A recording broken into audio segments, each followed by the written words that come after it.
నవీన్ యాదవ్ ను గెలిపించిన జూబ్లీహిల్స్ ప్రజలకు ప్రచారం చేసిన కాంగ్రెస్ పెద్దలకు కార్యకర్తలకు అందరికీ ధన్యవాదాలు తెలిపారు నవీన్ యాదవ్ తండ్రి శ్రీశైలం యాదవ్. ప్రజలు తమ కుటుంబం మీద ఉంచిన బాధ్యతను నెరవేరుస్తామంటున్నారు శ్రీశైలం యాదవ్.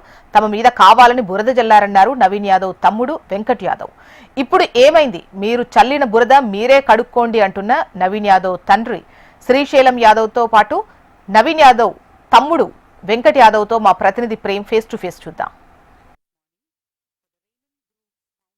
జూబ్లీహిల్స్ ఉప ఎన్నికలో భాగంగా కాంగ్రెస్ అభ్యర్థిగా నవీన్ కుమార్ విజయం సాధించారు. ప్రస్తుతం మనతో పాటు మాట్లాడడానికి నవీన్ తమ్ముడు వెంకట్ యాదవ్ ఉన్నాడు. అన్న చెప్పండి, నవీన్ గెలుపు వెనుక బ్యాక్ డోర్ గా కృషి చేసిన దాంట్లో మీరు కూడా ప్రధానంగా మీ ఫాదర్ తో పాటు ఉన్నారు. ఎట్లా అనిపించింది అన్న? చాలా సంతోషంగా ఉంది. నేను ఒక్కరినే కాదు, అందరం కష్టపడ్డాం. అందరం కష్టమే ఫలితం వచ్చింది. అంటే ఇప్పుడు ఇన్నిసార్లు పోటీ చేసిరు కదా, ప్రతిసారి పోటీ చేసిన వ్యక్తి గెలవాలని అనుకుంటారు. ఆ 2 సార్లు కార్పొరేటర్ గానో ఎమ్మెల్యేగానో పోటీ చేసినప్పుడు ఓకే, అసలు ఇప్పుడు కాంగ్రెస్ పార్టీ నుంచి పోటీ చేసినప్పుడు ఎట్లా అనిపించింది అన్న? చాలా సంతోషంగా ఉంది.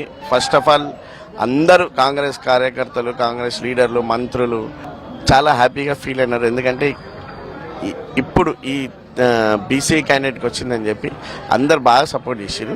ఇక అట్లా కాకుండా మేము 40 సంవత్సరాల నుంచి ఇక్కడ చేసిన సేవలు కానీ కార్యక్రమాలు కానీ ఇవన్నీ ఇప్పుడు మాకు వర్కౌట్ అయింది. ఇప్పుడు 40 ఏళ్ళు సేవ చేస్తానని మీరు అంటున్నారు. మీ ప్రతిపక్ష పార్టీలు ప్రచారం చేసిన ప్రతిసారి నవీన్ యాదవ్ రౌడీ షీటరు, వాళ్ళ తమ్ముడు rowdy sheeter, Srisailam Yadav rowdy sheeter, ఎట్లా అనిపించింది నీకు? అసలు నువ్వు కూడా కుటుంబ సభ్యునివి, ఓ తమ్మునివి, ఓ తండ్రికి కొడుకువి, ఎట్లా అనిపించింది చెప్పు?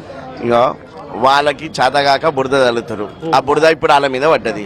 ఇప్పుడు ఇంకా వాళ్ళ గురించి నేనేం మాట్లాడాలి చెప్పు? అంటే ఏంటి మీ ముందున్న టార్గెట్ ఏంటిది? ఇప్పుడు ఒకటి కష్టపడ్డరు, గెలిచిల్లు, అయిపోయింది ఓకే. ఇన్ని రోజులు ప్రచారం చేసినావు, తిరిగినావు, ఏం కనబడ్డాయి? ప్రధానంగా 1-2 సమస్యలు చెప్పమంటే ఏం చెప్పి? ఇప్పుడు డ్రైనేజ్ సమస్యలు ఉన్నాయి, కృష్ణారావు నాలా సమస్యలు ఉన్నాయి, చాలా సమస్యలు ఉన్నాయి. ఇప్పుడే కదా వచ్చింది, ఈ రోజే కదా చూస్తారు. ఇంకొక 1 year లో చూస్తారు. రేపు భవిష్యత్తులో వెంకట్ యాదవ్ కూడా పోటీ చేస్తాడా? పోటీలో అట్లా ఏం లేదు, లేదు, ఏం లేదు. మా అన్నకి నేను సపోర్ట్ ఉంటాం అంతే. నేను జూబ్లీహిల్స్ ఉప ఎన్నికలో భాగంగా నవీన్ యాదవ్ భారీ మెజారిటీతో గెలిచారు. సార్ చెప్పండి, నవీన్ యాదవ్ గెలుపు, మీ కొడుకు గెలుపుని మీరు ఎట్లా చూస్తారు? ఇది నవీన్ యాదవ్ గెలుపు, జూబ్లీహిల్స్ గెలుపు, జూబ్లీహిల్స్ ప్రజల గెలుపు. ఇది అంటే ఇన్ని రోజులు ప్రతిపక్ష పార్టీలు చేసిన ప్రచారంలో ప్రతిసారి మాట్లాడిన సందర్భంలో రౌడీ షీటర్ కుటుంబం అని అన్నారు కదా, మీకు ఎట్లా అనిపించింది? వాళ్ళకి ఏం సమాధానం చెప్తారు మీరు? వాళ్ళకు బుద్ధి చెప్పారు కదా, ప్రజలే బుద్ధి చెప్పారు కదా, నేనేం చెప్పాలి?